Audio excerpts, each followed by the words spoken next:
Arg. Arg. Arg. Oh, we're on. Hi. We're on. Welcome to Paint and Slay, the show where V and I play with minis. Yes. And paint them. And mostly paint them. I'm Lauren. I'm the community content coordinator for Idle Champions. And today we're going to be doing a speed paint of skeletons. Look, yay. And I will keep talking because I didn't know I was going to make V laugh so much. But V, hi, how you doing? I'm good. I love the Agrax because, yes, we're going to be painting two skellies. We're going to have fun with this. We are. We're going to be doing a speed paint because the last couple of minis that we've done have all been 2 episodes, 3 episodes, taking our time. But V thought it'd be fun if we get a bunch done all at once. And you know what? Skeletons are pretty simple, right? Yeah. They're yes.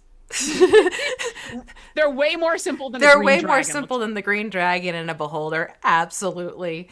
Plus, we're tapping into everyone who was talking about like, well, hey, what about doing like this speed paint stuff? And I wanted to show you that you can still do speedy painting without the contrast paints or the army painter stuff that's floating around too. But before we get into all of that. Yes, there was an exciting announcement that just happened that I'm super excited about.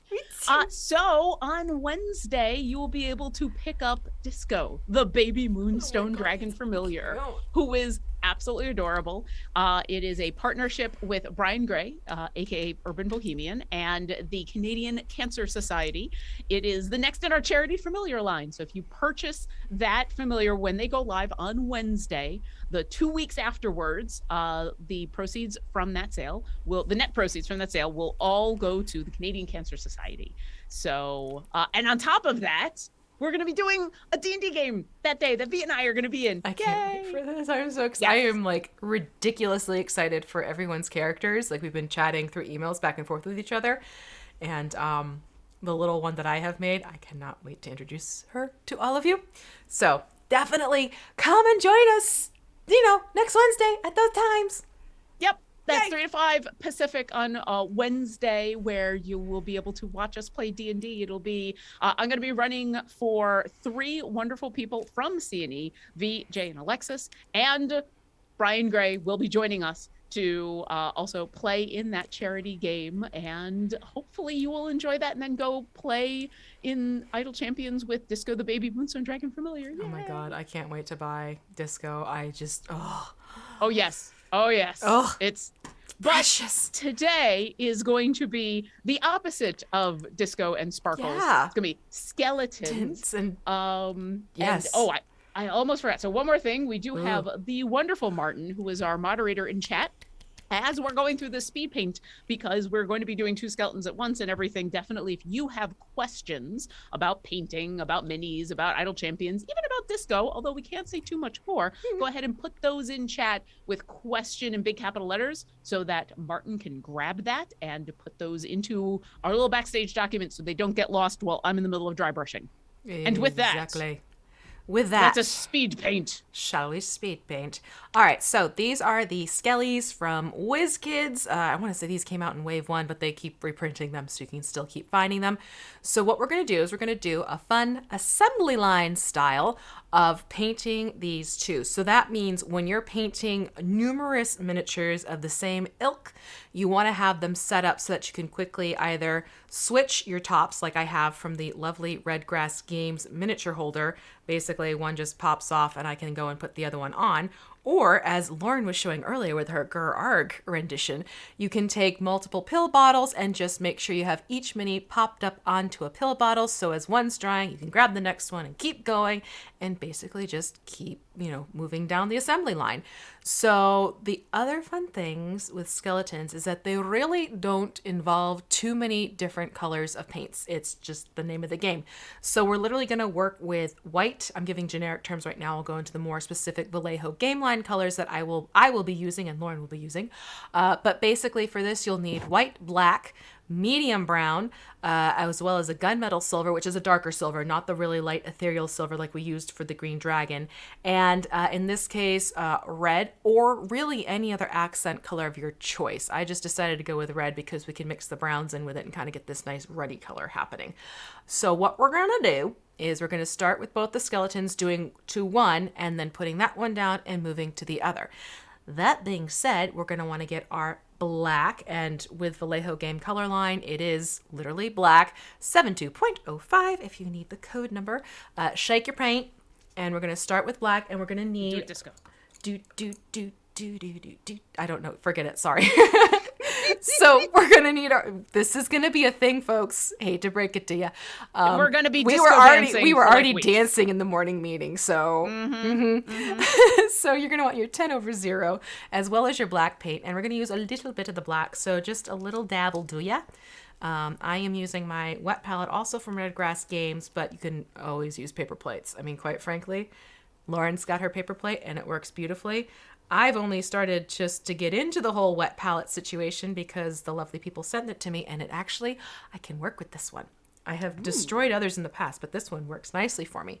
So what we're going to do is we're going to pick up one of your minis to begin with. Remember the Pike person. Pike. So the WizKids minis always come primed ahead of time for their, WizKids Nolzur's Marvelous Miniatures line. And that means we don't have to worry about priming. So what we're going to do is we're going to take that black and we're going to start painting in those deeper recesses. So we're going to start putting black into the sockets of the eyes, into the open mouth. And if you look here, we're also going to put some black right through here, sort of like the pelvic region? Where the pelvic cavity would be. I'm telling you, I want to have a doctor paint with us one day just so we can actually get the anatomical. Oh. I think we just thought the same thing that we can't talk about, but I like No, this we'll plan. talk about this after. We'll talk about this after. Okay, real quick, when you're talking about the pelvic cavity, are you talking about the actual spine? You're talking about those hips that don't lie. The hips that don't lie and don't really exist. So in order to create sort of that recessed, shadowy area, I'll start right there. I'm going to go in and I'm going to put black into this open area like this. Now, is this one of those things in where it's not as important to be careful, or should we try to be careful? You don't need to be careful at this point. Okay, cool. So just get a little bit of black into the recess zone. Not recess as in go outside and play. I mean, we're kind of playing now. We're just not outside because I don't know about you, but I don't know about you at home. I live in Seattle and it's dumpy. So during anything that is not the summer, it is always good to be inside and paint. I am where there is a lovely ice storm rolling through right now. Oh, yeah. Yeah. Oops. Stay safe. And my hand just hopped. But actually, it'll still work. Okay. So yeah, I'm going to... So hips, eyes. Hips, eyes, and then... Boop. I'm gonna do... I didn't realize how flexible this mini was. It is. That's how I hopped. Yeah, I went to go gently poke into the eye socket, and the whole mini went whoop. Yep. Whoop. So be careful of that. These are weeble wobblies. And then I'm also going to do it into the open mouth area of the skelly. Not the teeth? If you get it on the teeth, that's totally okay. That's good, because it's probably going to get on the teeth. You're probably going to get a little bit on the teeth. Ooh, this is... I'm noticing I have a stray hair on this... Oops. On this brush that I'm going to have to... I'm going to have to deal with on a later... That's a later problem. I also think I grabbed my black that is thinner than I anticipated. Oh, it is. I forgot I grabbed the wrong black. Well, sometimes you'll find your paints are thinner than anticipated, and the black that I have from the game color line, normally I grab my black from the model color. My bad. Because this one tends to run a little bit more thin. So you'll see me doing extra coats because right now my paint is too thin. My paint is running at a skim milk as opposed to a nice heavy cream. Whereas mine's a pretty heavy cream, so I'm pretty happy with one. Okay, so that's one. Basically, we got the mouth and the eye socket. So going to put this fellow down. And we're going to move to sword. Mugamadoo. Yep, move to the sherd. And really, if you have miniatures that are skeleton-based and they aren't necessarily of the brand we are using, chances are very high you can still keep doing this with us. It's just a different skeleton model. So, same thing. I'm going to aim for eye sockets, jaw, and that lovely opening in the hip zone. And the hippie zone. Yep, hip, Although hooray. this is a little more fun to get into the hip zone because he's hunched over. This does not have good posture. Also, that does not strike me as a wise way to hold a weapon to start a, aggressive swing. This is true. This more looks like they don't quite know how to use their sword. Well, I mean, they are undead. This is and true. the classic mindless undead is a thing, and they've got other qualities that make them scary, but their smarts are not one of them, so that doesn't surprise me. I may actually with this one black out the teeth because of how this jaw is formed. Oh yeah, there's not really on this one an open mouth. Yeah, but it'll still read better if you almost looks like Jack Skellington now. Oh yeah. Just got the black teeth going on. Yeah. A couple quick questions from chat while we speed paint Nan Breadloaf. Ooh, what about speed painting smaller minis like kobolds? Are skeletons kind of your classic one, or do you recommend any grouping of small You can minis? do this with any grouping of smaller miniatures that have similar attributes and features to each other. You could do a line of kobolds, you could do a line of goblins, which I've done that in the past. You can do a line of orcs, you can do a line of bugbears. The main point with going with the skeletons is skeletons are definitely quick and easy, and for a 2-hour show, I know that we can get 2 skeletons done, but this concept you can definitely apply to any group of miniatures.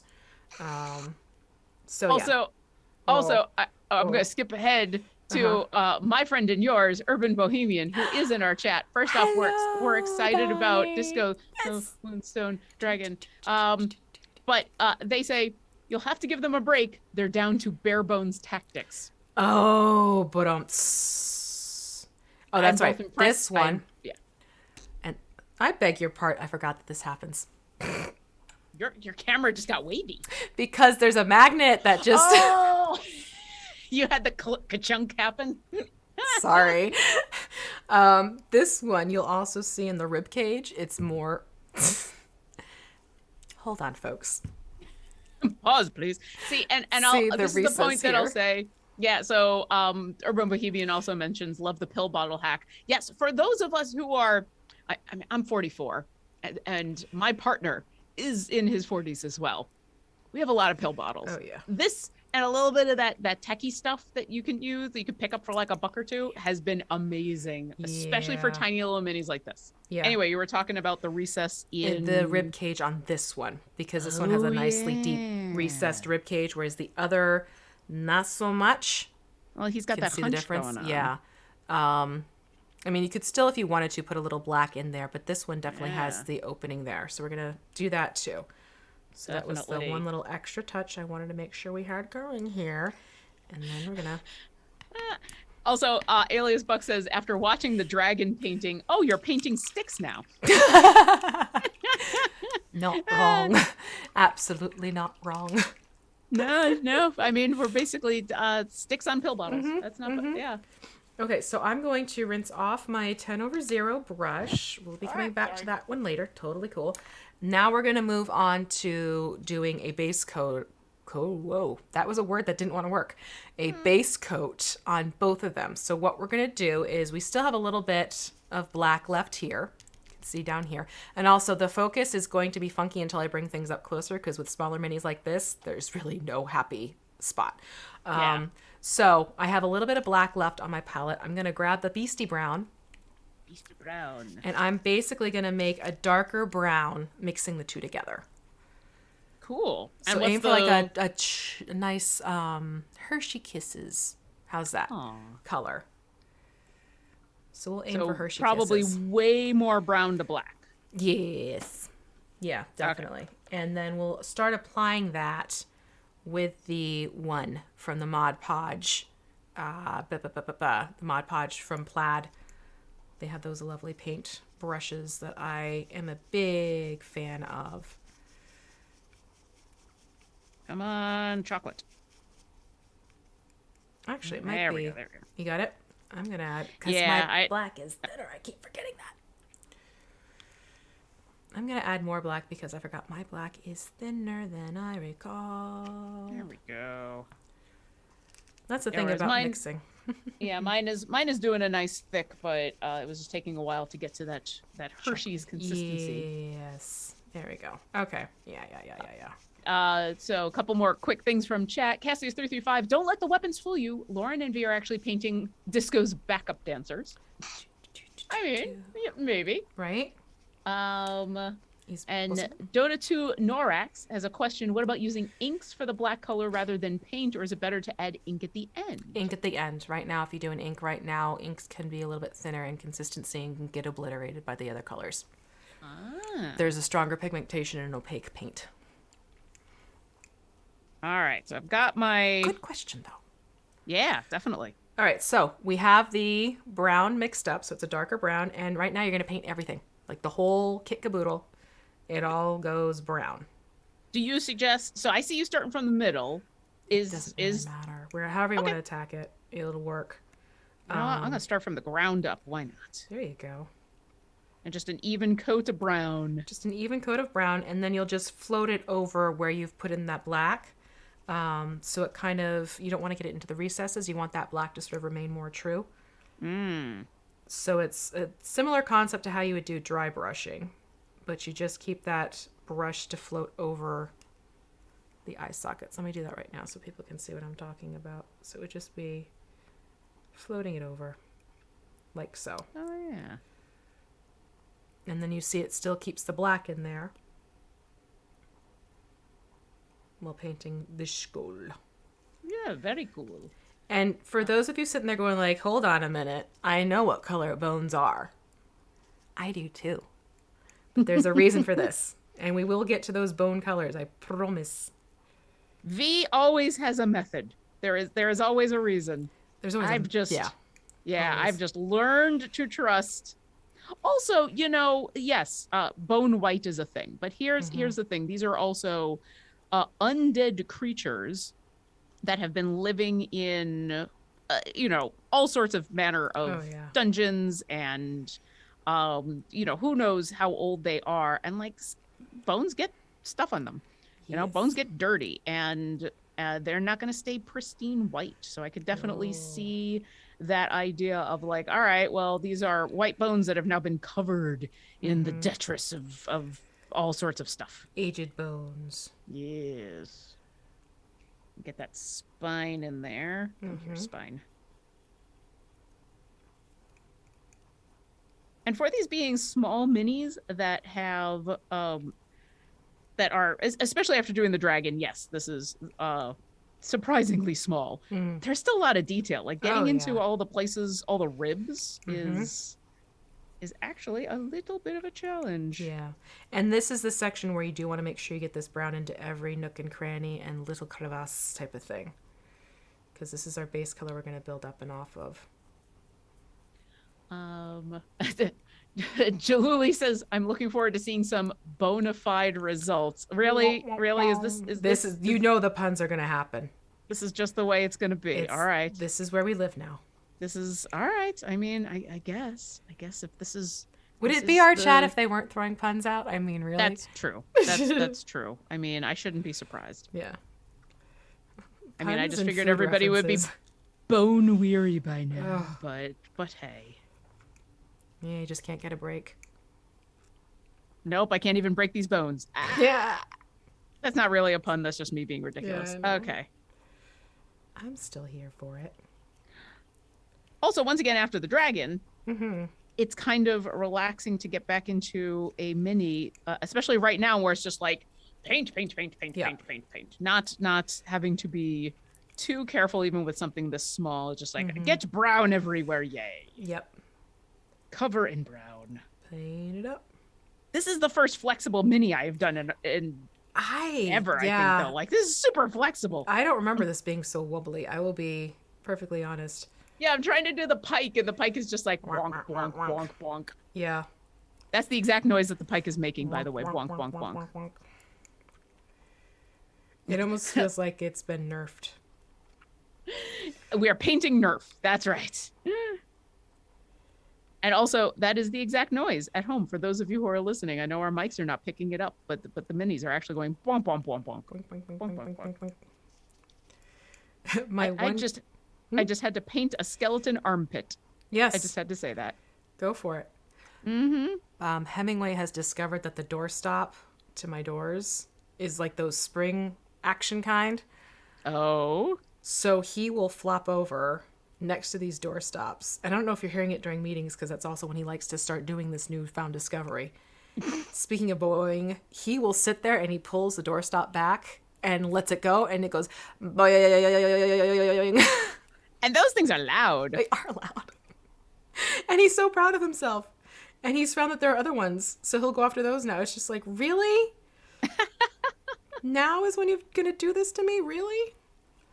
Well, when it happens, do you give him attention? Do you look over? No. I try and pretend it's not there. Ah, see, and that is the problem with cats. Because here's the thing. There's no right answer to this. Because if you looked over, then he got your attention, and he will do it more. Exactly. If he didn't look over, then he hasn't done it hard enough. And he has to do it some more. And he has to do it some more. Yes. Yes. Because cats. Because cats. But God, I love him. Oh my goodness. Oh, yes. All right. I think... I'm almost done with this one. Yeah, I'm looking for places I might have missed. I'm doing I'm in space, and so I'm just going to rotate this thing in front of my face and try to find a spot. Do it. And then every once in a while I'll be like, how did I miss that, like, bottom of the gauntlet? What the heck? Totally fair. And let's see. Rawr. Oh, Noxangus says, I'm listening to Dance Macabre from Bardic Inspiration. Oh, that's very, very appropriate. That's a good song, too. Yeah. Okay, so one is done. I'm going to pop this off and switch to the other. Same thing, same color. Paint it. Second verse, same as the first. Paint it dark brown, which isn't quite painted black, but, you know, hey.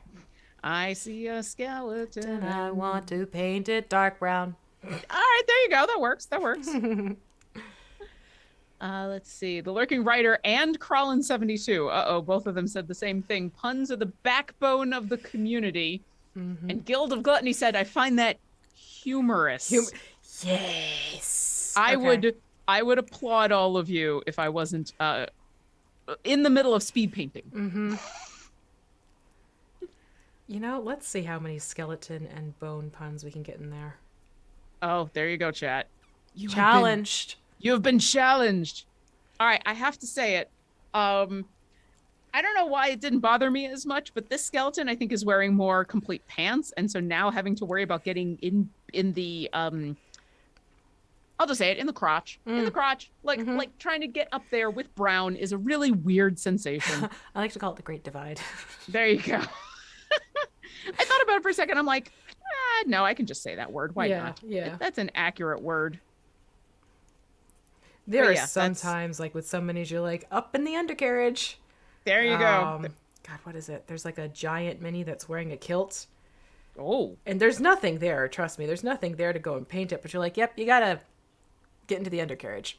Yeah, you know, for those times and where you're looking at your mini like this. Yep. But it's that, I feel like it's not that, all right, I'm going to put this mini on a board and everyone is going to notice the one thing that I mispainted that's like under a foot. Right. But I will notice it. Yes. I will always know it's there. I will forever be annoyed by this missed spot. Right. You know, it's like any performance that I've done. It doesn't matter how awesome it was. It doesn't matter how happy I am. The one thing I did wrong that nobody else notices will be the only thing that I hear forever and ever and ever. Amen. Truth. Truth. So it's worth it to do the whole, I'm in space and I can just infinitely rotate. Yeah, I got to do this away from my camera because it's going to if I don't. I guess that is the one good thing about the pill bottles. Yes. Is that they are not magnetic. They are this lovely shade of orange. Well, lovely. They're a shade of orange. Amber. I like it. Yeah, I guess amber. I don't know. Amber, I think, is a more pretty color than orange. And let's face it, pill bottles are not the most attractive color. But that's okay. They do what they need to do, and they serve their purpose. Yep. And in this case, they serve doubly their purpose. I was just happy that I was able to find 2 pill bottles of the same size that were small, because that's the other thing. Sometimes, once again, as a person in her 40s, those pill bottles get big. Like the economy size ones, right? Yeah, you know, and it's good because you're like, okay, I'm set with my medications for the next 5 to 7 months. But they're big. They are. Okay, Get so here we go. in that elbow. Get in the elbow. Get in there. Oh, and I missed a part of the spine. Oh, this skeleton with his really bad posture is making it incredibly hard to get like in the crook of the elbow, in like underneath the undercarriage. Like, oh, geez, stand up straight. Right? I'm like, the mom in me is like, can you stop slouching? Just stop. Stand up straight. Come on, you can do this. Hold that sword with pride. Just because you're undead doesn't mean that you can't have good posture. Yeah. Although I guess it does. I have the chat open right now, and I just saw the lurking writer. You're really trying to stir up something here.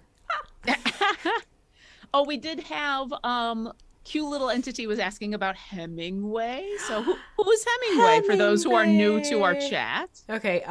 If you follow me on my Twitter account, I very often will go crazy mama, kitty mama, and just, put my cats up there. So I have 2 Maine Coons. And they are both gray tabbies, and they are brothers. So they look very much like each other. Some people just actually think I had the same cat. So Hemingway is the one who is a polydactyl, hence the name Hemingway. He's got 6 and 7 on the front paws and 5 and 5 on the back. And he is just this adorable, floofy monster of a love. Very sweet. And every so often you'll see him like on streams. He'll hop up onto my lap and I'll hold him. And he's the one who will like sit around my neck like a fur stole. And just literally chill there while I sit there. It's actually quite nice when I'm cold. But that's who Hemingway is. He is my gray tabby Maine Coon boy who is just a love and sweet and innocent and just wants to make everybody smile and be happy. Aww. That's my Hemi. And Rex Verity says, Skeleton Armpit is the name of my bagpipe ska band. I like that. Yes, yes. Nice. And Andromerk says, enough puns, get back to painting sculptures. All right. They're getting real good. They are. I'm kind of impressed. I am done with my second skelly, by the way. As am I. All right, so we're going to put that one down and do rinse your one brush. The one brush to rule them all. Kidding. Which is funny, is I have more than one of the one brush. So do I. All right, so now we're gonna pop that one off of my particular holder and pop the other one back on. Back to pike. It is looking like that it was just enough time for this fellow to dry, which is important because now we're gonna get into doing some dry brushing. And this is where we're going to start getting the skeleton effect, and then we're going to go back in and do detail work. So, we're using dead white. Dead white. We're going to do dead white and mix a little bit of beastie brown in it to get that bone color. Yes, if you have bone white, you can also go for bone white from the Game Color Vallejo line. That's perfectly fine. But I was just trying to snag quick and easy paints that everyone would probably have on hand, so... bone white, which is basically a white. And then I'm going to go back. And we definitely want to use more of the BC brown, not some of the stuff that we had already mixed up. Yeah, because if you start bringing that in, well, I guess you could. It's just going to have more of a grayish effect. So if you want to do that, go for it. I'll go for it. I got plenty of this beastie brown. Yeah, I actually don't have that much left, so I'm going to just go in for beastie brown and white mixed together. Oh, that's what I mean. Like I've plenty of this. Oh, okay. And I don't have a lot of the what's left after painting the mini. So oh, great. Okay. So it's gonna go in. And what kind of color are we looking for again? We're going for a classic bone white tone. So what I have right now is a little bit too brown. So I'll go in and add just a touch more white. Think about those Halloween decorations. Those skulls. Oh yeah. That type of a beige. I think I got it. Yeah. Watch, I probably just added way too much white because I squeezed. It happens. It do. Let's see. Work Rabbit says, I really think ink washes are a miracle, especially for speed paints, much more useful than dry brushing. But that's kind of a different technique, right? Yeah, it is completely. Yeah. And there's more going on than just dry brushing. And Andromerk says, ever done so many at once that you just dunked them, get everything nice and pigmented at once? I'd imagine getting a saucer of paint and just going boop, boop is is probably not as effective as we think, but probably fun. You can, if you want to just be like, the quick and dirty, if you want to just paint this like start with this bone white color and then do a wash, like a brown wash or a black wash, you could do that. And then just go in and do the detail work. But this is also, I like showing you different ways of bringing out details. Yeah. Okay, so we're going to do dry brushing, which means we need to make sure we have a paper towel at hand so that we can dip the brush in and then pull the excess paint off and then let the magic start to happen. All right, so I have this and I'm using that red grass dry. It's really for the dry brush, and so is Lauren because I sent her one. Yeah. And then we're just going to go through and dry brush the whole thing. The whole thing? The whole thing. The whole thing. The kit in capital.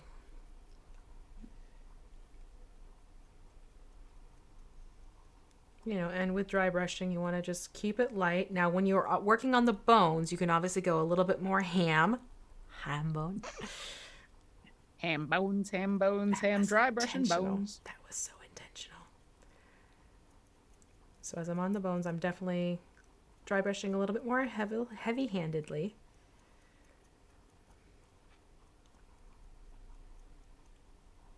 Oh, yeah. I have to say, the thing that I'm noticing the most about this brush that you sent me really is how good the handle feels. Yes, the handle feels, it just feels so nice. And then same thing, I'm just going to start bringing out the details in the rib cage. Also, it holds onto paint a lot more. I'm having to do a lot more wiping off on the paper towel or else I'm just painting. Yeah.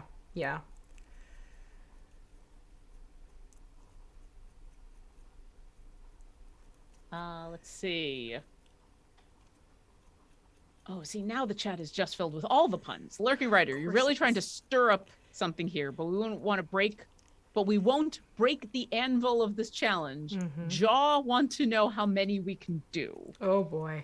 All right, so there's an actual question in there, which is let's take the skeletons as a base, considering someone just has some basic supplies. They don't have a wet palette. They don't have, very much going on. How many minis at a time do you think it's worth going after with this kind of technique? This approach, I find 5 seems to be the sweet spot number. You can do more, but what you might find is you're going to compartmentalize your assembly line steps. So you might take a night and get them all painted in the base color and do like 20 at the same time. And then the next night you sit down and you do all the dry brushing and then let them dry. And then you go back in and you do the extra detail work. That you might find you kind of separate it more that way if you're doing huge batches. But for like a quick, you want to get it done for an evening, I find 5 to be a nice sweet spot personally for painting a number of minis of the same style. Yeah, because there is something to think about with that is one of the good things about having that wet palette is it lets everything last longer. Because I could definitely see with the paper plate approach is wonderful for everything that we have done, and it is super inexpensive and recyclable.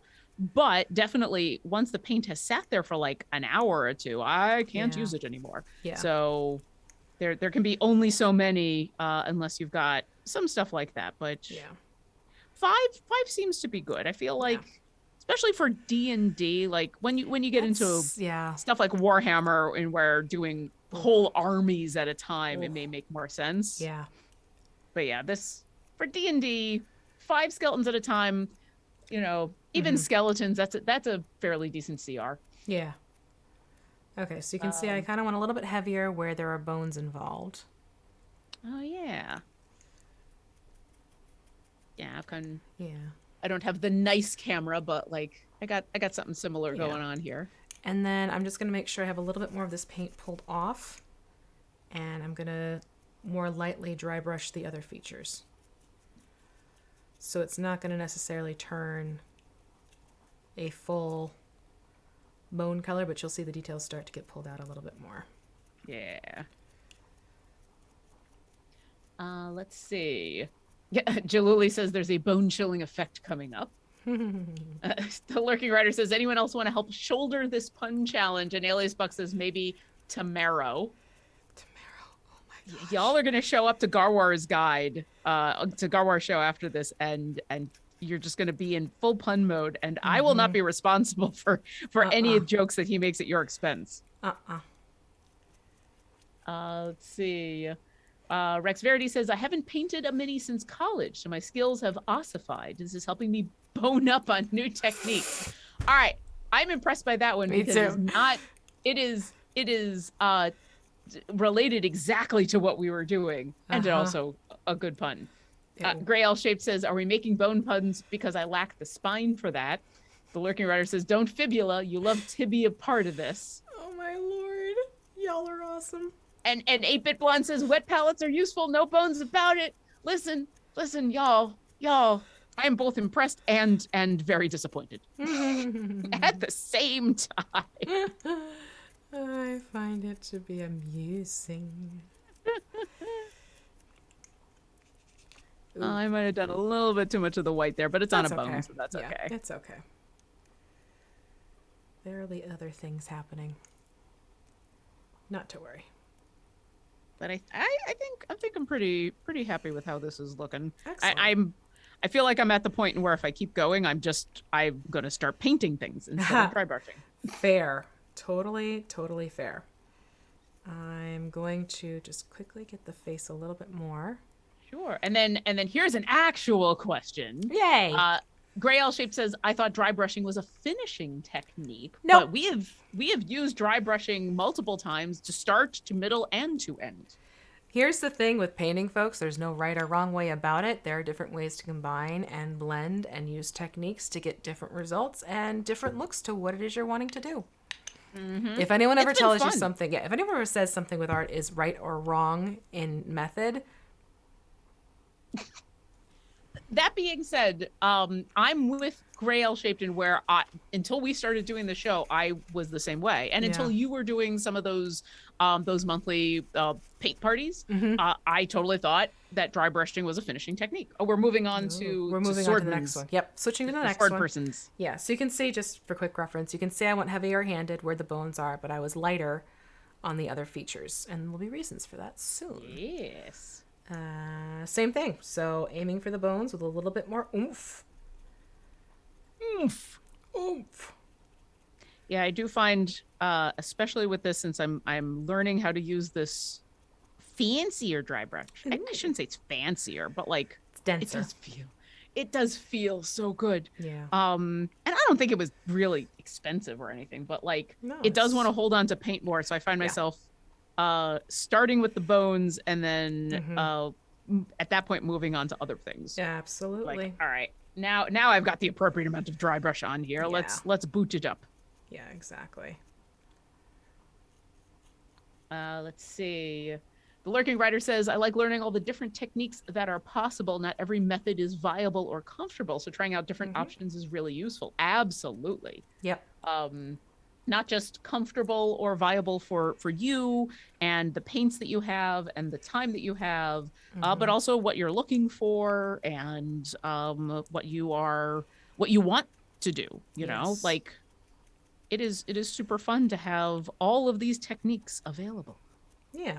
And it's also something where make sure you're watching other artists, because they will bring in different techniques and approaches that you may not have even heard of before, but they come in to be quite helpful. I'm dry brushing the pantaloons. The pantaloons. I'm sorry, I had to say, I'm dry brushing a crotch. I like how you're saying that with such glee. It's fun. It is fun. I mean, it's a skeleton. Exactly. So come on, dry brush a crotch. Go for it. If you can't enjoy dry brushing a skeleton and being silly about it, yes. I mean, quite frankly, that's true for any type of mini painting. If you're not enjoying yourself. But there's something about this just being a skeleton that is kind of. And it's just funny. Yeah, I'm also going for like the gnarly looking Evil Dead, emerging from the ground type of skeletons. Ooh. I don't know what I'm going for just yet. But I'm definitely having fun.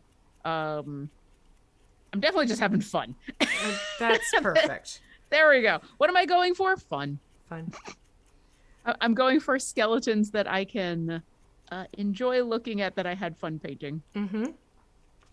And that is a beautiful thing. Ooh, that was a little bit too much. That's okay. Oh, see, and this one isn't wearing anything on their head, so I can just go after the skull. You can. Absolutely. There we go. Let me check in on chat. Oh, geez, they're still going. Are they? They're still With the going. puns? Well, yes. The lurking writer. I need to knuckle down on my Skelly knowledge. Rex Verity, keep watching for more tips on mini painting. Oh my gosh. Grail Shade says these are pretty hip puns. And then thank you, Urban Bohemian, for breaking up the pun chat with I definitely prefer dry pantaloons to wet ones. There we go. I would agree. Yeah. I would totally agree with that. Yeah. But maybe this is a skeleton that we found in a swamp. And it is very hard, especially when you have the dexterity of an undead creature, to avoid keeping the few bits of clothing that have kept onto your decrepit body from getting wet in the swamp water. There you go. Okay.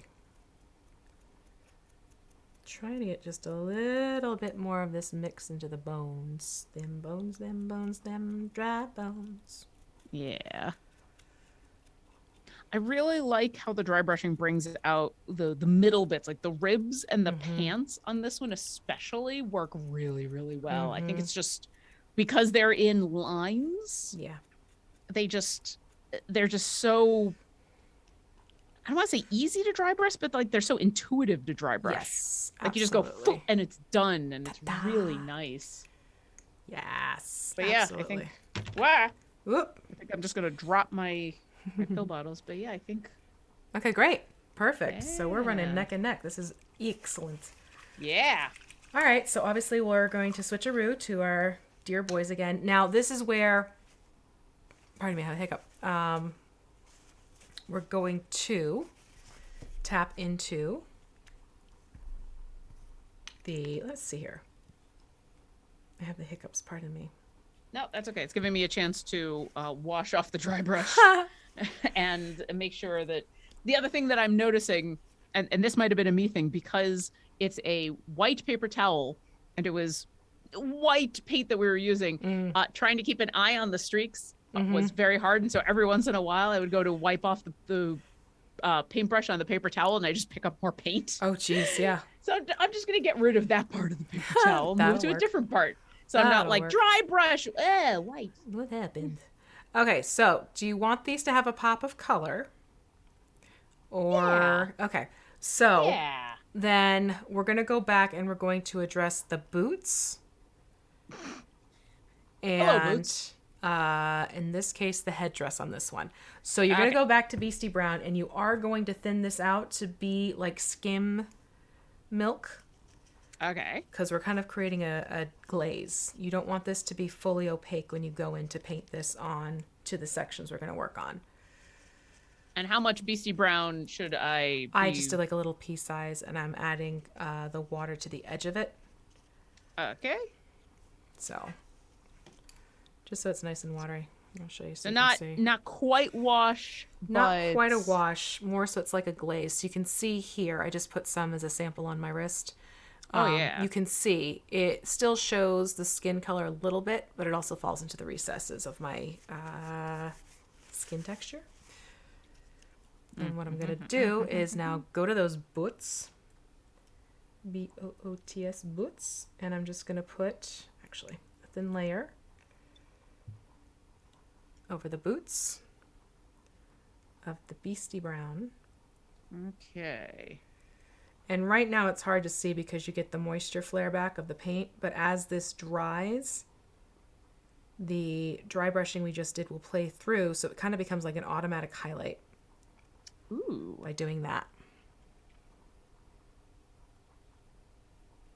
Oh yeah, I can kind of already see what you're talking about, especially on mine, like how that's, and it definitely gives the boot a slightly different And that's the point. texture. Yeah.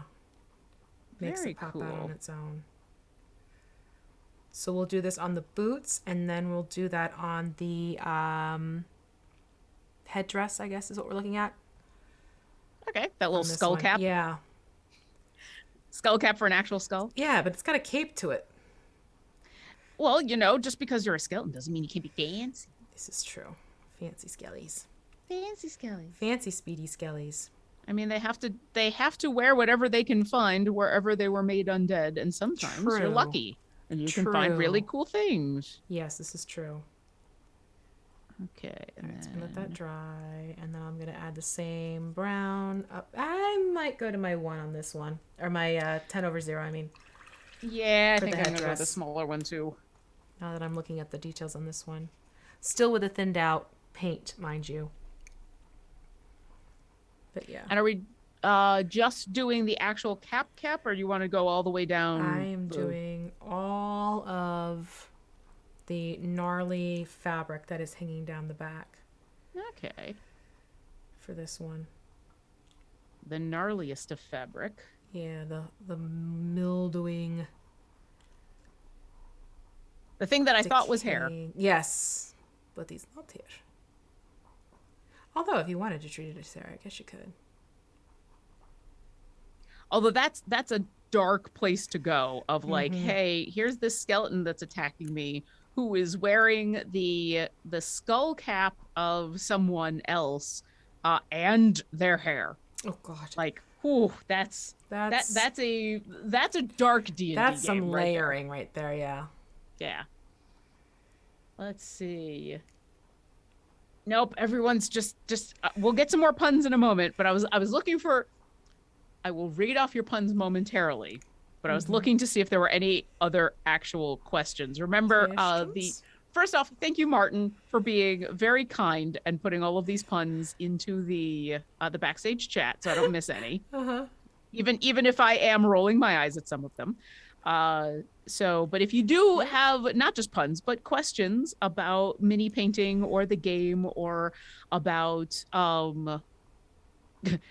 about how you can make your skeletons incredibly dark, go ahead and put question in big capital letters at the beginning of your question so that Martin can grab it and put into our backstage chat. And I promise we are actually answering questions as well as making puns. Yeah, we do it all. So I think I got the boots.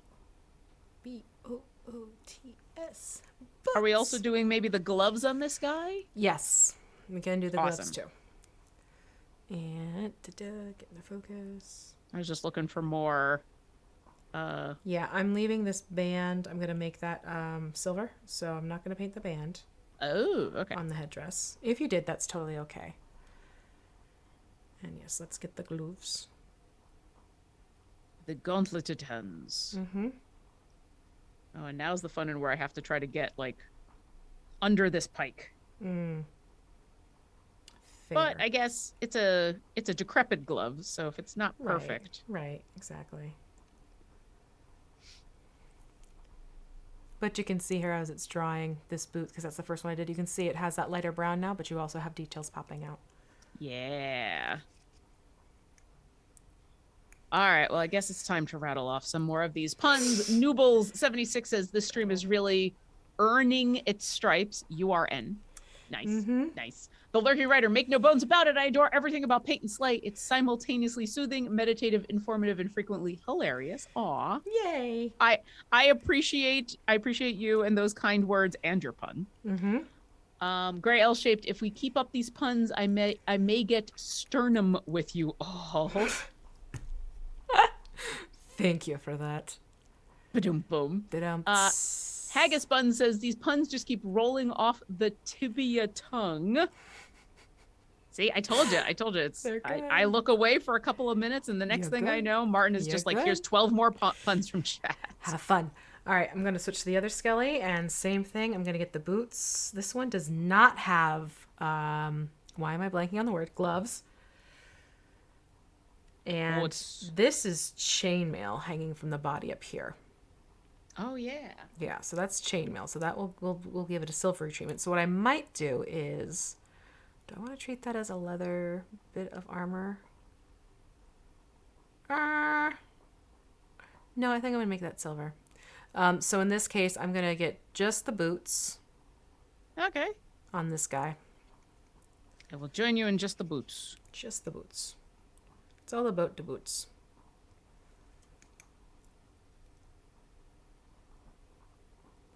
I do like this tawny color. This has I'm very happy with how this leathery color came out on for the boots and for the gauntlets and for these bits. Yeah. Let's see. We're moving up to close to the top of the hour, but not quite. Yeah. Oh, I love that.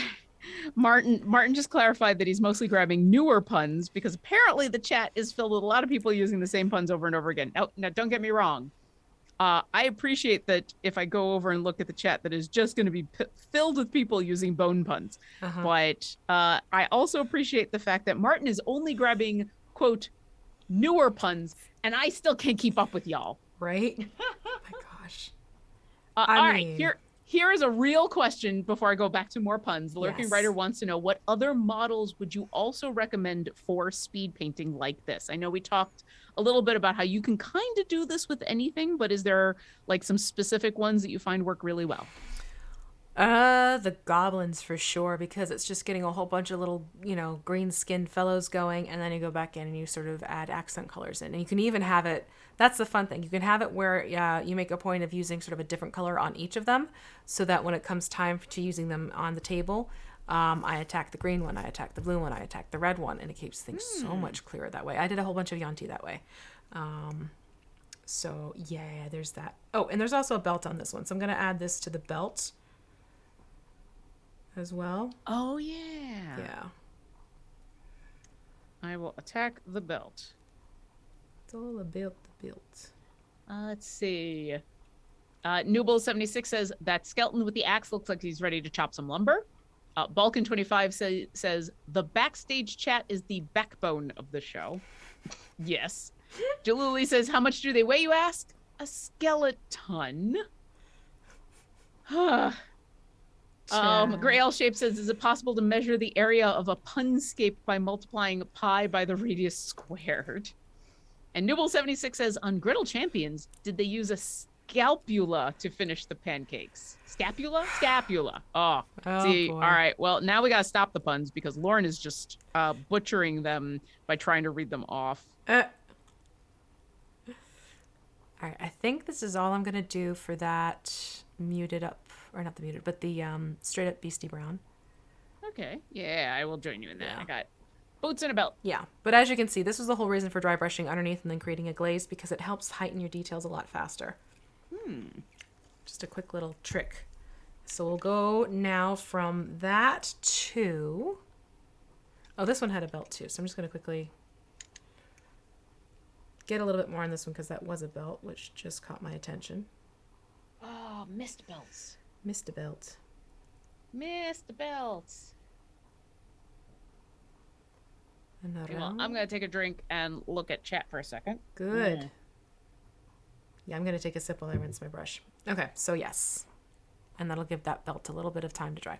So, rinsing and sipping.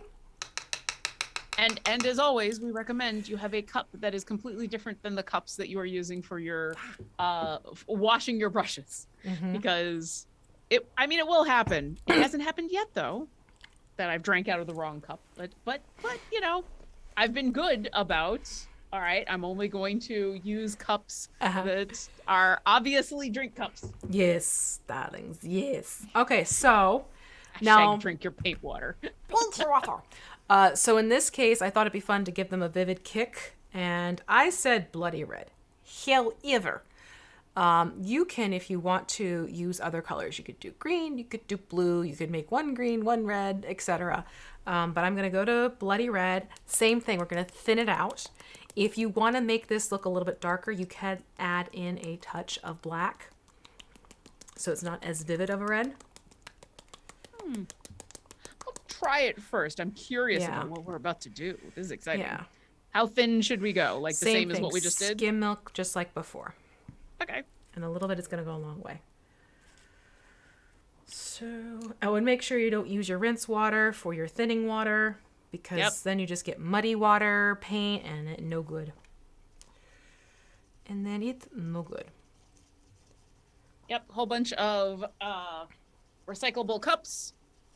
Having 2 of them. It's like, hey, look, clean water. Hey, look. Woohoo. Okay. And then at least if I accidentally drink out of this one, it's not so bad. True. Absolutely true. Okay, so now that I have this thinned out, I'm going to go to the loincloth here.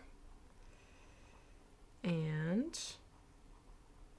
all right, start painting it onto the loincloth.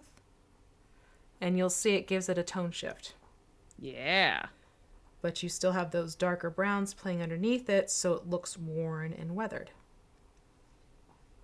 Oop, and I already got onto a place I didn't want it.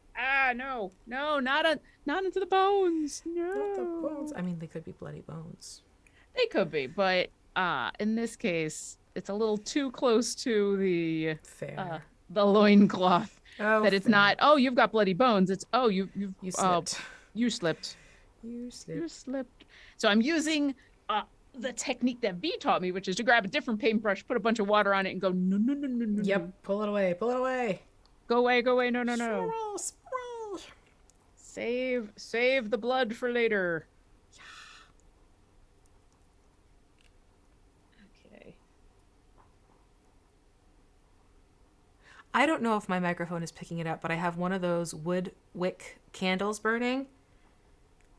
And it's making this lovely crackling fire sound right now. Oh, I don't hear it. I don't know if anyone in chat can hear it, but I'm not hearing it, but I kind of wish I was. That's what I'm going to say. I am going to highly recommend, if you haven't tried one of these woodwick candles, dang it, get it, because it's such a soothing, calming sound while you're painting. I'm just realizing it. That was my whole tangent. Nice. I wouldn't call that a tangent. That was just a nice thing to say, especially if you you don't want to get a fire going, but you want to have that ambiance, because it's just it, we've got a fireplace and I love having the fireplace going, but it's such a pain in the ass to clean. And it's not necessarily the best way to heat around here, although it is nice because it can pull moisture out of the air. But it's just not always the most effective, and it's not, the cleanest. And we like to keep the wood that we have on hand for emergencies in case we lose power or heat. So being able to have that ambiance without actually having to clean up a lot of ash would be really nice. All right, my loincloth is reddened. Cool. And there's also a little bit that sticks out above the belt that I'm just lightly lining. Yoink. Yoink. Looks like chat is saying that they cannot hear it, but they all are envious of that sound. So check it out if you can find one. I'm highly recommending you purchase one. It's a soothing, lovely ambient sound, which I didn't expect. A couple people are asking in chat because you've said wood wick candle, which sounds self-explanatory, but is it really just that the wick is made out of wood, or is there more to it? No, it's made out of wood.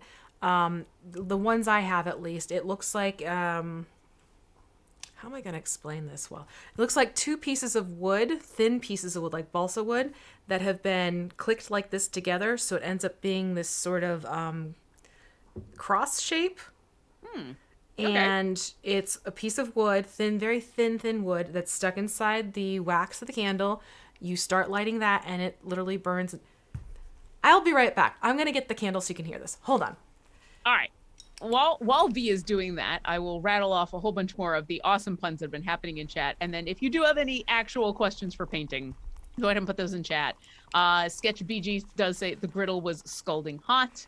Jaluli says it's a real shindig now. Nubbles76 says, Lurk, I'm trying to work in mandible somewhere. And Lurking Rare says, let me chew on that one for a bit. I appreciate that the chat is working it for and against us on these puns. Me too. Yeah. Ooh, and Urban Bohemian was saying woodwick candle. Ooh. So to everybody be quiet for a second. Yes. Let me just quickly fix, because I had a daisy that I didn't catch, so I just went over and just put a little bit more of that brown on. Okay. Now this is the ASMR portion of the show.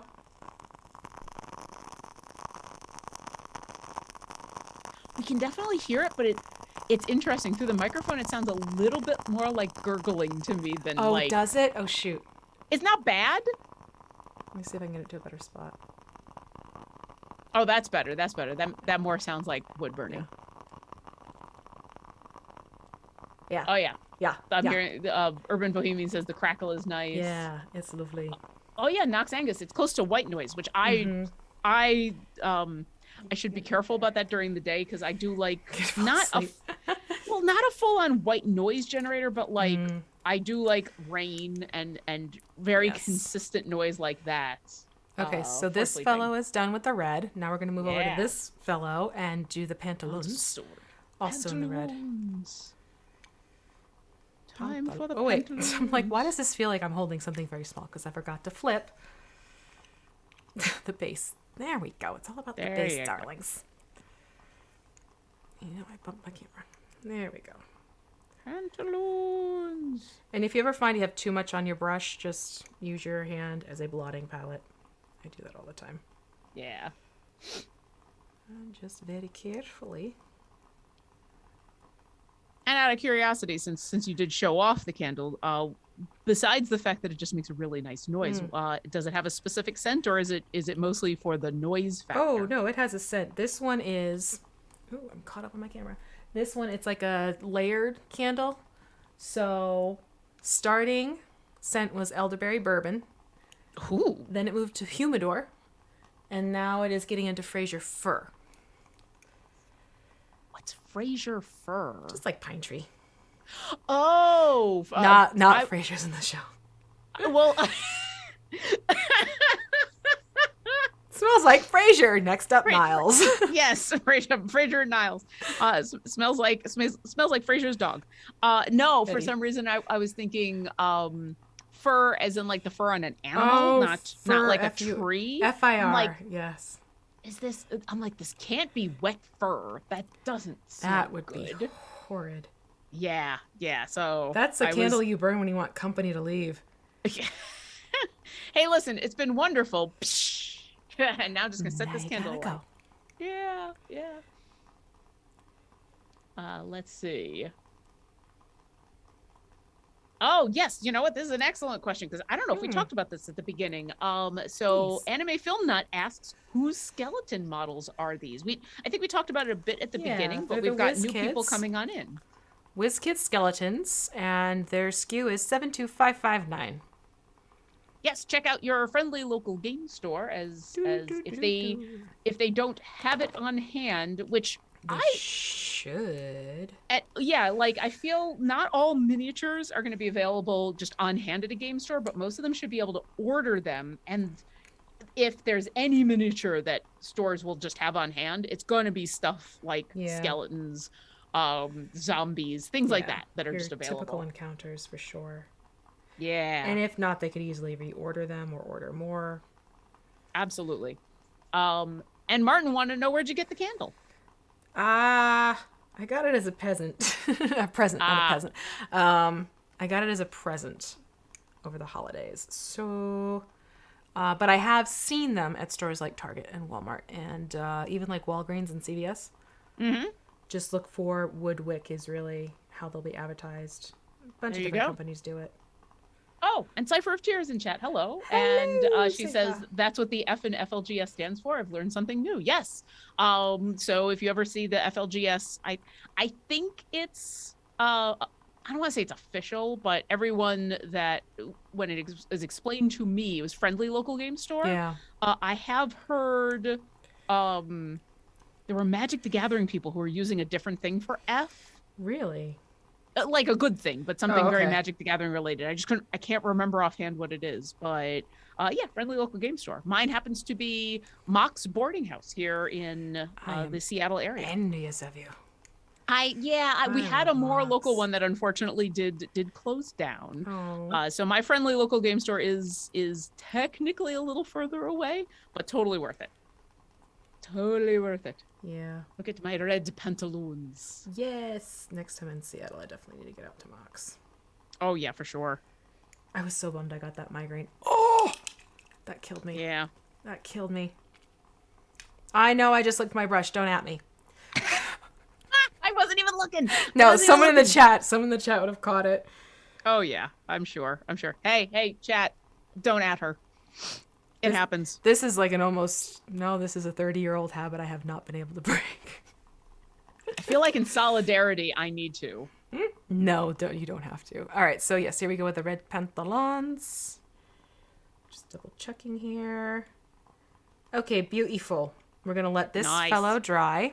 Switch. All right. Switch. And hit it. Na, na, na, na. Sorry. I went on a tangent. That's okay. That's what happens. I don't think I get hit. So we're back to Pike. We're back to Pike. Oh my god, wouldn't that be funny if that's just their names? Pike and Sword. Those are their names. I mean, that's Pike and Sword. Yeah, that's kind of what I've been doing. Awesome. So now we're going to go to our silver. Silver. Yes, a silver. And this is the gunmetal, right? Gunmetal, which is a slightly darker silver. So if you only have a paler silver on hand, you can always add a little nudge of black to deepen your silver tone. So there you go with silver. So what I'm going to do first is I'm going to start with a thin coat of silver, because oftentimes metallics you don't have to thin, because by nature they tend to be thinner in tone. So what I'm going to do is I am actually going to start with our pike and put the silver on that. And see how it do. Ooh. How do you do? Okay, we got pigment on this one. So after I paint the pike, I am going to thin this out when I go to different... No, I'll thin it out when we get to the second skeleton. Because that one I definitely want to make sure with the chainmail it's not fully opaque.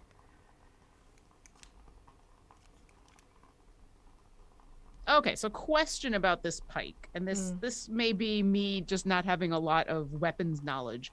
So there's the obvious front... What?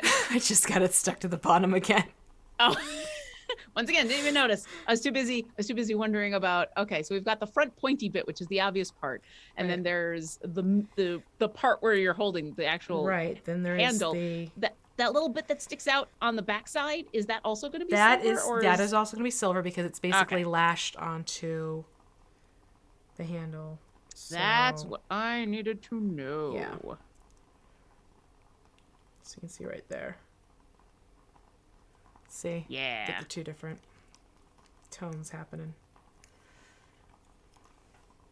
Oh, no, no, no. That's stuck in my head now. I mean, it's not paint and slay unless you get some songs stuck in your head, right?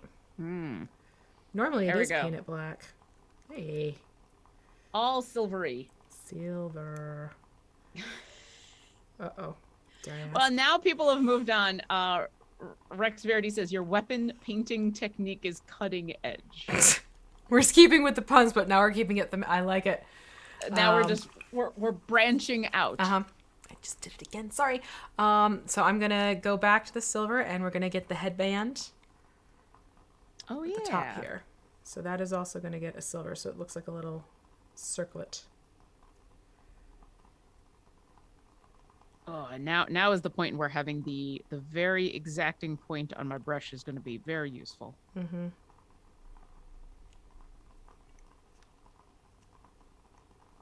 don't know why, but this headdress, this skull cap thing, now that we're adding the silver band, kind of reminds me of Conan the Barbarian. Yep. It's got kind of that style to it. Yep, agreed. Fully agree. Getting the bit under where the pike is. It is tricky. Oh, there we go. I think I got it. Oh, kind of. It might help to flip it over. Oh yeah, I didn't think about that. Yeah. But there we go. Got a little headband. Ta-dum. Not to be confused with the hairband. Yeah, but I definitely had to do a lot of swirling this around in the paint in order to get a nice tip on the paintbrush. Oh yeah. So that, especially since this is the one where I've got this one loose hair. This one loose hair. Now we have the pauldron on the shoulder. Okay. So with that, we do want to thin this out. Finding a hiccup. We do want to thin that out just a little bit because we want that dry brushing to play through. Okay.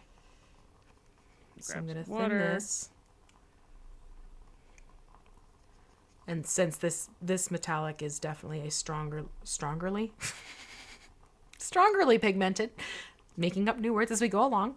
It works. Yeah. Hey, Shakespeare made up like, what was it, like 2/3 of the English language or some sort of silly nuanced joke. Yeah. So once that's thinned out, I'm just going to quickly check. Yeah. So I just checked on my own skin. I can see same deal. It's falling into the recesses, but you still get some tone playing through. And then I'm just going to paint this silver. I mean, your hand is just another palette. It is. There have been times I've taken pictures when I'm done because it looks so dang pretty. Like, Just rainbow colors all in streaks kind of thing. Yeah. I could see that, yeah. Like, what is pretty? I keep. How are we doing here? Oh, it's only... Well, my time is 4:11 because I'm on the East Coast. Hello from the future. Hello from the future. Oh, yeah, we still got about 35 minutes. Beautiful. We're definitely going to get these. And these skeletons are already looking really good. Like I'm going to be honest. Before this show, and even right now, like if we were to stop now, I'd be like, damn. All right. Good skellies. Yep. So I'm excited to see what happens in another 30 minutes as we speed paint our way. Speed paint? Speed paint. Yes. Speed paint. Speed We're paint speed our way painting. to victory. Speed painting. And this guy just has just the one Just the pauldron. one. And then there is a belt buckle. Oh, jeez. If you want to hit it, you can. If you I just got to not. find it. Oh, there you are. Yeah, it's right there. I see you. Hello. This is going to be like... Helps. It's going to be one of those where I'm just like dabbing at the... Yeah, honestly, that is the best way to approach it. Just a little dabble, do ya? Just like poke, poke, poke, poke, poke. A little dabble, do ya? There we go. Yeah. I don't have the nice camera for minis, but it's getting there. Yeah. I'm happy. Okay, so we're going to put him down, them down, and we're going to go to the next one. And same deal, because we have the chainmail happening as well as the shoulder pauldrons and this. I don't know what this back band would be called, and the sword. I don't know what that would be called, but to me that seems like it should stay silver because of how it's attached to the armor. So I am actually going to start with, because I still have some of the thinned out silver, so I'm going to start, and then I'll probably go back to the unthinned out when I get to the sword. Yeah. Whereas I did the opposite. I went with the unthinned out on the sword immediately. I'm like, oh, I've got a lot of that. Yeah. And I was just excited about getting a nice silver sword. Oh, that's fair. Totally fair. Although trying to get, I don't know how much I'm going to be able to get like in between this guy's hands. I don't know how specific I want to try to get around the things. I see what you mean. Yeah. I think he's just got a really good grip. There we There go. you go. The most excellent of grips. Okay, so sword, pauldrons, that back thing, and the front chainmail. Yeah. Basically right around the upper chest, nothing below that, because it looks like well, no, actually on the side that's not ribs, that's chainmail. That is, yeah. Okay. There's a lot more chainmail on here than I was expecting, that's to be just honest. it, yeah.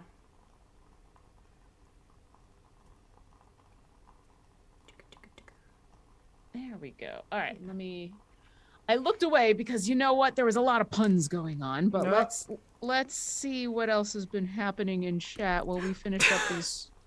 I've got to did it again? It did it again. It did it again. Oops. You know what? I'm going to pop this off because of the angle I need to get to. There is no way I could not get this magnet too close and keep this in frame. Those streamer problems. Mm-hmm. That's the good thing about the difference between what we are doing and what you will be doing at home is chances are you're not going to be streaming your mini painting, but if you are, let us know. You never know. And you will not have to worry about things like cameras and lights and chat and chat punning it up while you are trying to do things. Chat being punny. Mm-hmm. This is also actually a really good time to remind you that when you are doing these minis, even if you are doing something like a speed paint where you're like, well, I'm only going to be painting for an hour or two, take those moments to stretch. Make sure you're not letting yourself, our skelly here, sword person, is all hunched over, and that's fine. when you don't have a liver and you don't have organs and have to deal with that later. But definitely take the time and make sure you're trying to stay as upright as possible. Give yourself a little stretch, because the last thing you want to do is turn into this one. So yeah, well, V and I may end up getting into some awkward positions in order to show off what we're doing. Like right now. I'm totally like right now. I'm gobbling over my camera. Yep. And you know what? Sometimes that even happens when you're not having to worry about a camera, is like, oh, I just have to get into weird, awkward position in order to get this thing.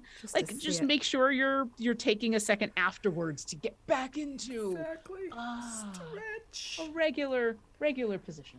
Stretch. Okay. Okay. So that is looking like we've got the chainmail on the wrist there. Yes. Now I just need to get the and the belt buckle. There's a belt buckle in this one too. Oh, geez, all these belt buckles. Yep. You don't have any hips. Why do you need belt buckles? I don't know. That's a very good question. Okay, so we got that, and now I need to do the sword. Whereas I got the sword, so now I'm going after this belt buckle. All right, here we go. Poke, poke, poke. I do need to stretch, because that was like really... Rinse. And I'm going to go back for the unthinned out metallic. And go for the sword. My dry brushing on this guy, I'm not going to be able to show it off on camera because it actually is really hard to see. But for whatever reason, my dry brushing makes this skeleton look a little bit like his skull is melting. Okay. It's a little there's a little bit of like some more of the brown showing through, and I just noticed it now. It's like it's got a little bit decaying. Of yeah. It's decaying the bone more. It's a little melty. It's not so bad, but it is definitely a little bit of oh, this is a much older skeleton. Yeah. Okay. All right, but there we go. I'm pretty happy with that. Excellent. Once again, I don't have the best camera for tiny little skeletons. So you just kind of get the overall impression, but I will take pictures. And if you are if you're playing along at home, either now or if you're watching any of these VODs, maybe on YouTube, and you want to post pictures of your own minis that you've been painting, whether they are follow-alongs with the specific ones that we are doing, or any of the ones you've been painting, we have a Discord channel, discord.gg/idlechampions, which is an excellent place to come. You can post pictures of your minis. You can also get all of the information about upcoming minis, and I figure now is as good a time as any. In 2 weeks, we'll be back. We're not on next week because I will be out of town. Yes. But in 2 weeks, we're going to be starting a new creature. We're going to be starting the Froghemoth, right? Which just happens to be living here with me right now. So we're going from two tiny skeletons to one really big boy. I mean, do you want scale? Here's your scale, yo. So yeah, we're going to be working on the Froghemoth from WizKids Games. Again, came primed and all that wonderfulness. There's also a big old black base for afterwards. But yeah, you want to get a hold of this fellow. We'll have some fun with it. Because of the size of this particular miniature, we are going to be using paint colors where we're not necessarily mixing a whole bunch of different colors.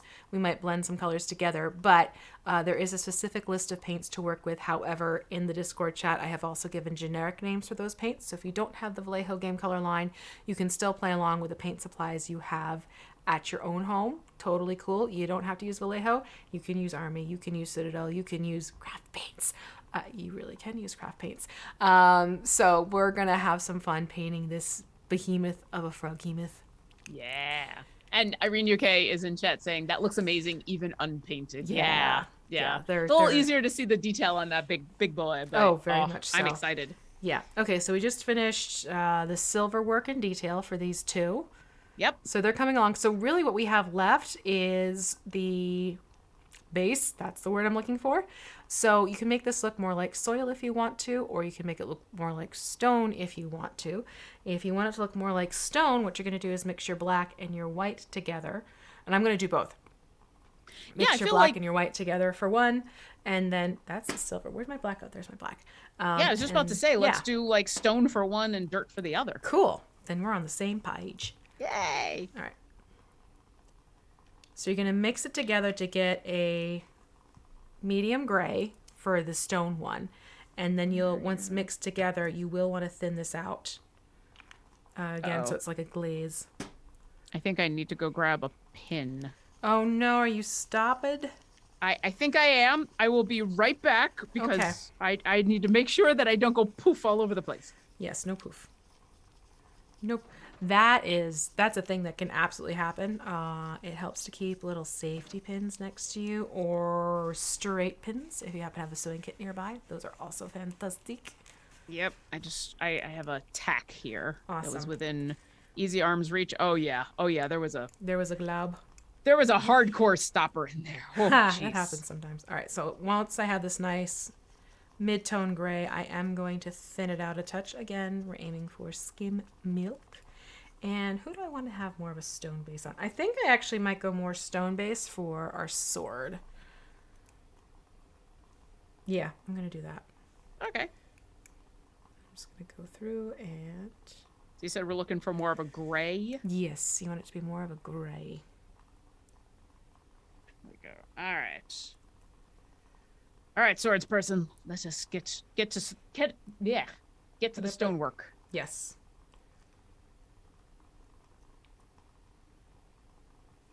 Why did my brush split?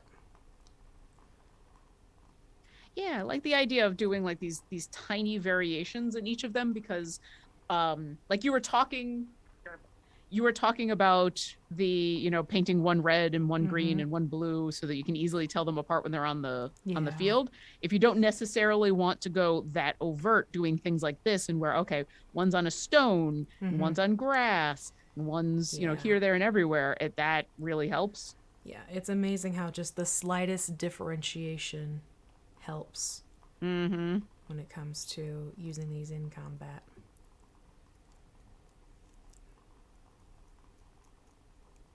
Okay, so that one. And then this is the point in where, because I am using this this awesome technique of having a pill bottle with the sticky tack on it. This is the point where I just start painting the sticky tack because it's just it's cheapo $1 sticky tack, and so it's so much easier to just not worry about the sticky tack. There you go. And I bet you the sticky tack would probably still work even after painted gray, but I feel like you just have to kind of like massage it a little bit, and then it releases the paint. Release the paint, and then use again. But it's a buck. Yeah. It is a dollar store. It's I got on the back of the boot. No. I just did the same thing to the side of the boot, and I just fixed it by doing a really quick touch up with the brown. I'm gonna go after it with water. There you go. Doodly-doo. Okay, so that is the base on that one. And then what I'm going to do is I'm going to blend a little beastie brown with black. For the other one? For the other one, yeah. I think I am almost done. I just got to get in between the legs. Next question. Oh, there it is. I'm like, where did my brown go? Found it. All right, so you said beastie brown and what? Beastie brown and black. Okay. So kind of like almost like the color we based it in initially. Oh, yeah. Kind of, sort of. Mix this together, and then I shall thin. Maybe not quite as dark as that. A little bit lighter.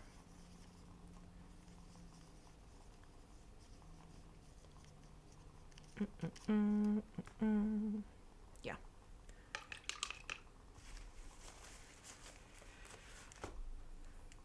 And thin that too, because you don't want this to be fully opaque, more like a glaze.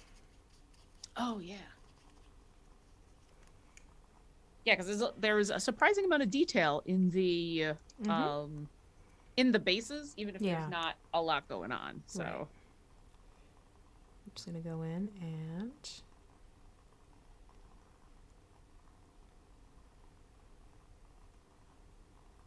I think I ended up with a lighter brown, but I'm okay with it. yeah. Yeah, because it's definitely mud colored, and it's also definitely a different color than the boots, which was kind of the one thing I was concerned about. I wanted to make sure that the boots stood out from the ground, not to also continue the puns. Mine came out a little bit too close to the boots, so I'm going to go back and tweak that a little bit. Joys of painting, you can go back and change it up a little. Yep. Oh no, I have done the wrong thing. Well, the joy is, hey, you can just paint over it. Exactly. Or you do what I do on a regular basis, is like, quick water. Yes. Give me that eraser. That's probably been one of the most useful techniques that I have learned, has been your trick of like, oh, did you just get paint somewhere that you really didn't want to get paint? Grab some water and a paintbrush and you can make it go away. Exactly. You can act fast enough. Act now. Act now to save the base of your mini so that you are not having to worry about looking at it later and going, dang, got paint in the wrong place. Dang it. Dang nabbit. Okay. All right. Painting question for you. When you are looking at a mini, would you rather see a spot you have missed or a spot that you have accidentally painted the wrong color? Got a spot onto it? Got a spot onto it, because sometimes those are faster to take care of. Sometimes the paint that's been missed, you have to worry about readjusting your layering because of where it's been missed. If it's just something on the surface area, that's a little bit easier to get that Make it go away. Yeah. There we go. There are my bases. There we go. And now we got pike and sword, and we got brown base and silver base. We got stone and mud. We do. All right, I want those to dry just for like a little quick heartbeat. So I think what we could always do is show off the announcement that we had earlier. Yes, for those who have come a little bit later, while we let this kind of, get some air on them. Yeah. So things are happening. Yes. Exciting. Yay! So on Wednesday, we are going to be releasing Disco, the Baby Moonstone Dragon Familiar, who is another one of our charity familiars. They are going to be a charity fundraiser for the Canadian Cancer Society, which is a fabulous, fabulous charity. And we have worked with the absolutely amazing Brian Gray, aka Urban Bohemian, who helped us craft this absolutely adorable familiar. It'll go on sale on Wednesday and through I've just lost what Wednesday's date. February 9th. There we go. February 9th through the 22nd. Yes. The net proceeds from all disco sales will go to the Canadian Cancer Society. And to celebrate that, not only are we releasing disco, but hey, come join us for a moon dance. There's going to be a D&D game. There's going to be a whole bunch of shows that are happening that Wednesday, because Wednesday is a pretty busy day. But specifically on the 9th, we will be playing a 2-hour one-shot charity game that will feature Brian Gray, aka Urban Bohemian, plus a couple of people from the C&E Games family, which includes V is going to be joining us. I'm going to be DMing, and Jay and Alexis will also be joining us, and we are going to be playing a little one shot that hopefully people will enjoy. So come on by. And then someone asked in the chat, SketchBG, slightly off topic, is there a Discord to share pancake art to? Yes, same Discord, discord.gg/idlechampions, which I'm sure Martin will be putting into the chat. There's a bunch of different channels in there. There's a channel not just for Paint and Slay, but there is a Griddle Champions. So the pancake art goes in there.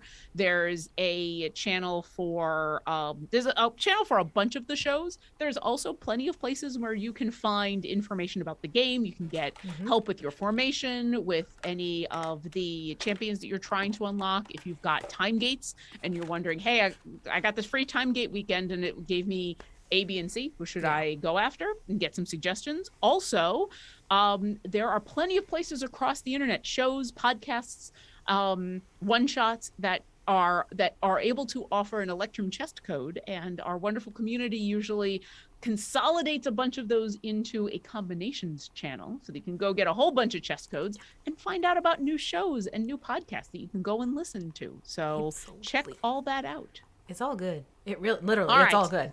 Okay. It is super all good, and our community is fantastic, and definitely come on. And now we've got 20 more minutes. And we're going to finish these two. I can guarantee we're going to finish these two. So now we're going to move to our Agrax Earthshade. Once I see, I get so in love with disco. I'm like, oh, I gotta say bye, baby. So we're gonna go to the Citadel shade. No, that's the wrong one. Take it back. Take it back. Here we go. Here's Agrax Earth Shade. You could use the Seraphim if you want because that has a nice yellow undertone to it. But I want to go for this brown tone, so we're gonna do the Agrax Earth Shade, and this is a wash. This is a wash. So if for those that might not have the wash. This is just, well, in this case, to get similar to Agrax, you're going to want to mix your Beastie Brown and your black together and thin it out so it is almost like a broth in terms of consistency. Very, very colors. Thin. Yes, very thin. So I'm going to go back to, well, not that one. I'm going to go to a clean, which one is this one? This is my 5. I like using 5s for washes. Forgot that we were doing that wash. So, but you can go, just make sure that your number 1 is also clean before you do this. So I'm going to go in and with the Agrax, just get this onto my brush. Don't overload it. You do want to scrape off on the sides. And then I'm going to hold my Skelly upside down. Doesn't matter which one you start with. I'm going to avoid the base because we're going to do our own little homemade black wash. And then I'm going to start putting this Agrax onto, starting with the boots and moving it up the form of the Skelly.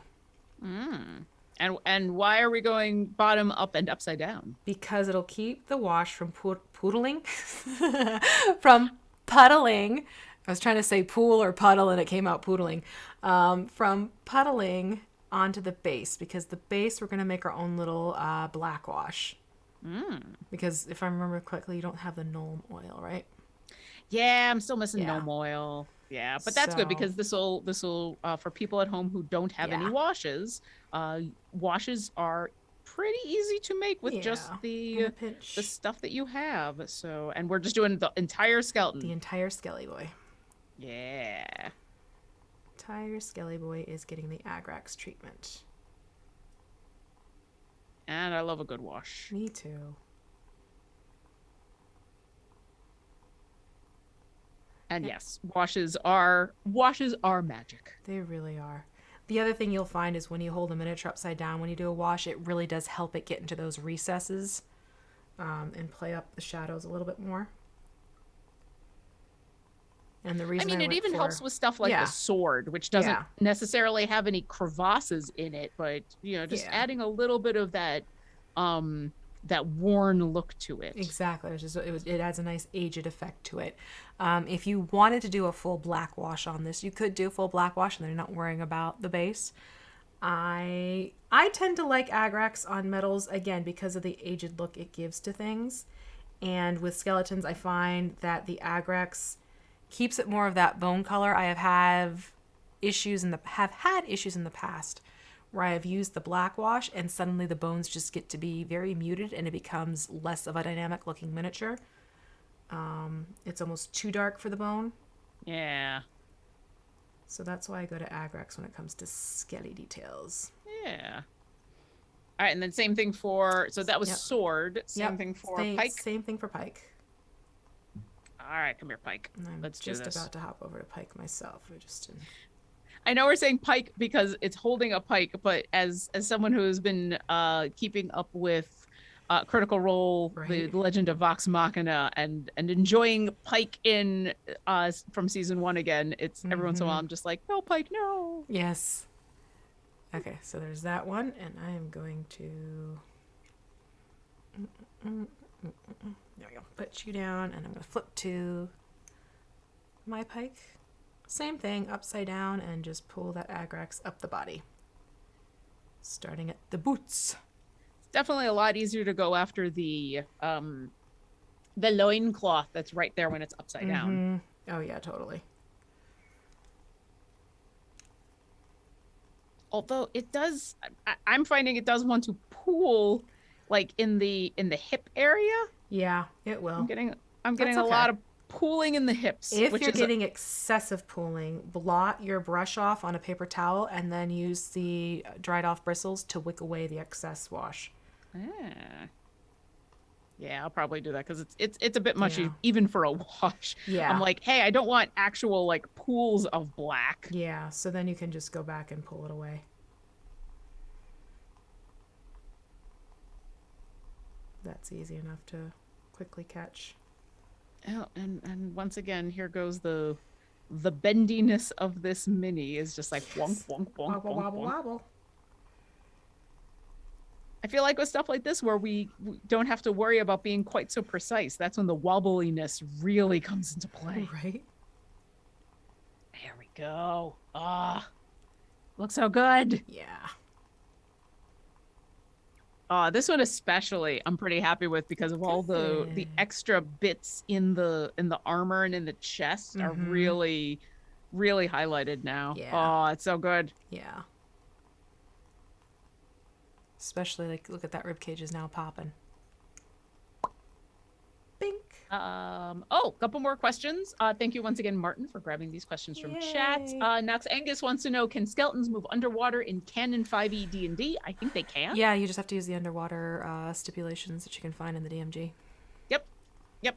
But hey, if anything, that's pretty cool because, you know, skeletons don't need to breathe. Yeah, it's more for the movement because isn't like movement like halved or something? Yeah, unless you've got some way of mitigating underwater Yeah. movement, speed is halved. Yeah. But yeah, older editions had all sorts of very specific things going on, especially with skeletons. Like you had to use bludgeoning damage. You couldn't use piercing or slashing and all sorts of stuff. But 5th edition simplified a lot of those. It did. Okay, so and then real quick, Jaluli wants to know, what was the name of the channel for sharing painted minis? I'm not seeing it. If you come to our Discord and look for the Paint and Slay channel, there's a whole section in our Discord that's all like, these are shows that we have, and so this is stuff related to those shows. And if you're having problems finding it, ask one of the people in the Discord or a moderator, and they'll be happy to help. Yes. Okay, so this is with the Skellies washed with the Agrax Earthshade. I'm still getting some flare back because, you know, they're still damp. But now we're going to do the black wash on the bases. So we're going to take our black and we're going to thin it out again so it's almost like a broth. And not holding it upside down this time. We will black wash the bases. All right. And for washes, especially since we're just doing the base, just a tiny little bit. Just a little nudge will do. Yeah, little dabble do ya. Yeah. Add a lot of water. Dibble dabble.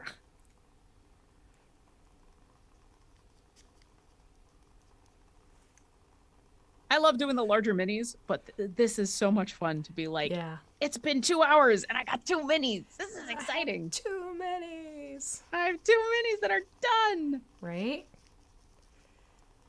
All right. Not upside down. And then, see, this is how I test my self-washes. See, that's what you want for your wash. When you're doing a self-wash, when you go to test, I did an initial test, and that's still way too thick. I thinned it out a little bit more, and now look at that beauteousness. It is there we go. Tinting and falling into the recesses. That's what you want to see. All right. Okay. And we're just going to do that black on both the bases. Both of them, yep. And look, you see it starts to bring out the little extra nubbly details. Yeah, especially in the sword one, there's a lot of texture in that. I don't know if it's just this specific mini or if it's because we went for the gray instead of the brown and the darker bits, but no, there's definitely a lot going on. A lot of details in it, which is nice to see. Yeah. But you can see this is puddling up a couple places, so I'm just going to keep moving this around.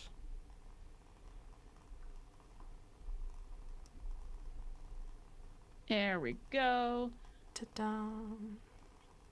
The Lurking Writer says, slight paraphrasing of something my dad used to say to me when I was a child, but related to what you experienced when you saw these skellies in real life.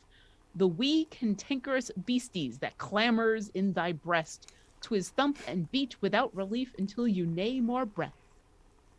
I hope I did that little bit of poetry proud. That's wonderful. Okay, same thing, going in with the black wash on the soil base. Which I find funny, my camera is picking it up as more of a gray tone. But it is black. Oh yeah, a little bit, yeah. There's an interesting line in the base of my mini. Yeah, I have the same happening. Yeah, okay. It must be like a seam line or something. Yeah, it's a mold line. And those you can get rid of ahead of time if you want to. when I do speed, and honestly, when I do like the more like assembly line miniatures, like these are just a whole bunch of, I keep to the 3-foot rule, unless I'm like putting these into a submission or whatever for a competition. I don't stress myself out about mold lines. You can just take an emery board, nail file, and buff down the height of the mold line, and that sometimes will help reduce it. And you can also use, where's that? Where'd you go? Here it is. Citadel has this great mold line remover, which you can do this. And I can show you on the Froghemoth. Interesting. So I'll show you. So if it's something where you have mold lines and you don't want them appearing in your mini, and this is something I'll do off screen. Let's see if I have a good one. Okay, yeah. So you can see right through here. Oh, yeah. There's this line. So what I'm going to do is just very gently run this over that line, and you'll see it's pulling up. It's both plastic and primer. And it'll just kind of pull up that raised portion. And depending on how much you do, yes, you will need to go back in and touch up the primer. I have found that, just if you go lightly enough, you're not pulling the whole thing off, you're still pretty good to go. But that's another way to sort of reduce the drastic level of those mold lines. You can use these special tools, or you can just, with a emery board. And I think this is the first time we've come across a mini in where the mold line has been Drastic, that prominent. Yeah. Because everywhere else, once you get paint on it, this is the first one I've definitely noticed without hardcore looking. Yeah. And I think it's just because of the unfortunate placement of our wash. Yes. But other than that, yay, look at these guys. Yep. They're great. They're pretty much close to being finished, quite frankly. At this point, we want them to dry. Okay. So you can have them dry, and then what you'll do is you'll go in, and with all of your WizKids minis, you get these little black discs that come, and you can get those prepped and ready, and then always use liquid super glue. Don't go for the stuff that says gel. I prefer Loctite, just by nature. I've found that has worked quite well for me. So you'll basically go in and you'll take your base? Yeah, I'm thinking like, I do have a mini I could put onto one of these so people can see how it's done. I'll do it. So, all right. And real quick question. Yes. Because you did specify liquid and not the gel. Why is that? The gel tends to degrade and is more brittle of a connection point. So I have found that in minis where I had been using the gel, because yes, it dries faster. There's a reason for it, because the connection points aren't as strong, and I've had minis actually fall apart after a while because it just is not quite what you need it to be. So when it comes time to applying a mini, this is a pre-painted miniature from WizKids. Hi. So what you want to do is, this way people can see how it's done without disturbing my paint job.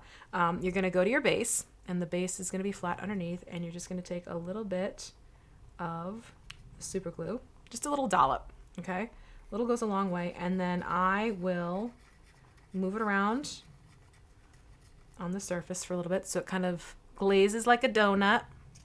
Donuts. I like to use food references. See?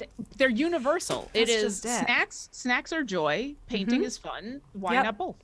And then purposely leave this exposed to air for about 10 seconds because it'll help the super glue become a little bit more tacky. And we're not talking about in terms of fashion taste. Like, actually, it's going to be tacky in texture. So once that has, and I have so many of these things, I'm not worried about using one for the skeletons. So then what you're going to do is have this on the ground. I'm going to push this down a little bit, and here we go. Extreme close up. Right? So have it down on a flat surface, and then just flip it over and position it carefully. Place it on top of your disc. Put a little pressure on there, like so. And this is why giving it that rest period is important, because it pretty much bonds to it almost right away. If I were to put this on while it was still fresh out of the bottle, smeared around, and then put it back on there, more often than not, you'll just be able to pick it right up and it won't stay locked onto the base. So it's just sort of a little insurance policy, if you will. But that's really how you would go about putting these Skelly Minis onto their bases after the fact. There you go. That's sort of the best practices for when you go to super glue something to something else. Always give it that little bit of airtime. And it helps. And since we have just finished painting these, how long would you recommend we wait before we do that? Before touching these, I'd like to give, because you can see these especially, I'm going to use the sword to point out the other one. These especially have recesses in them, and they're very... We're back to yeah, helpful R-ing. Yeah. You can see there's still like this glinting moisture that's happening. You really want to give this at least 2 hours to dry. So that you can lift them up off the tackiness and everything like that. What you don't want to do is touch your minis when the wash is still wet, because you actually run the risk of pulling off your paint job. And you don't want to do that. Patience is a good thing when it comes to this. So these guys still need to dry a little bit more, you can tell, because especially this one, there's still a lot of flashback and everything like that. But at this point, once you get them put onto their bases, you can then go in and seal coat them. I would do like a nice matte finish using the Mod Podge Ultra Matte. If you want to have the weapons be kind of shiny, which I don't know if I want them shiny for these aged skeletons, you could go in and you could use the Mod Podge Ultra Gloss instead on those particular sections, because the nice thing about those is they're pump action bottles, like so. Nice little pump action at the top, so you can spray it, but you can also unscrew it and then just dip your paintbrush in and paint it on. There you so you go. can actually be selective as to where it's going. But this is our boys. We're done. We're done. Yeah. We 2 successfully painted Skelly boys, pike and sword. With 4 minutes to spare. With 4 minutes to spare. Look at that. Yeah, Look at so that. in a couple of hours, I will pull these off of Yep. their bases and super glue them on, and then we'll be done. Yeah. For those of you who want to join us for our next paint, as we said, we're going to be doing the frog hemoth. That's going to be in 2 weeks from now. So we are off on the 11th. Come back on February 18th as we begin this big boy. Probably 3 to 4 episodes. Yes. Yeah, 3 to 4 at episodes. least 3. He's a big one. And we're going to do a lot of interesting detail work to kind of get details brought out ahead of time, and then go through and do some fun things with it. And And so cool. Plenty of time to join us on the Frog Hemoth adventure that we're going to start in 2 weeks. Definitely come by our Discord, like I said, discord.gg/idlechampions, so that you can share in your mini painting experiences, even if you're not painting the same minis, if you're just painting along your own minis and using these techniques that V has been teaching us to do the mini that you are getting ready for your next game. Yeah. I mean, this is scale. It just cracks me up every time. It's that reminder of why frog hemoths can swallow adventurers, right? Because they gulp. Yep. Essentially, bite size. Frog hemoths can actually have more than one person swallowed. I wouldn't be surprised. They might be one of those creatures. So we're going to be having fun with that one. I'm going to have to pull out my larger pill bottle for that one. Right? Break out the big guns. The mega pill bottle. You needed some horse pills. The horse pill supplements, right? Yeah, exactly. Oh, and we have one last question from the Lurking Writer, who wants to know, are there any Heron minis available? Since the Heron have been out for a while, you aware of any Heron? There might be. I have to actually. There might be. See that the thing that we were talking about. We're gonna get cryptic on you. Sorry. The thing that we were talking about before we started. That might be an option, but I can't guarantee it, so I want to look into it. All right, we will look into that. That is also an excellent question to ask your friendly local game store, your FLGS. Give them a call. If you don't want to go on by, if you don't want to get masked up and go on out there, give them a call and say, hey, I'm looking for, bunny people. I'm looking for Herringons. While Beyond the Witchlight has been out for long enough that, you may be able to find. Yeah. So take a look. I know I'm reading Rainbow in my head. No, I have a different catalog that's replacing the miniature catalog, and it involves champions. Yeah. Instead of just guessing, we suggest call your friendly local game store, because they'll also be able to tell you if they know something is coming that they can talk about. So, exactly. But yeah, there are our skeletons. We'll put pictures of these up on the Discord and up on our socials as soon as they dry, and as soon as we're able to put them on the bases. But thank you so much, V, for another fun paint time. This is always a blast. It's always fantastic. And thank you for all of the well-delivered and thought-out puns. Yes, please. So Garwar's Guide to Everything is coming up next. Stick around. Definitely tell Garwar all of your puns. Every single one of your puns. I'm sure Garwar will love it. Absolutely. And thank you, Martin. Thank you, Martin. We love you for putting up with all these puns. You had a lot going on today. Yeah, right. Thank you for passing them along, and we'll see you in 2 weeks. Bye.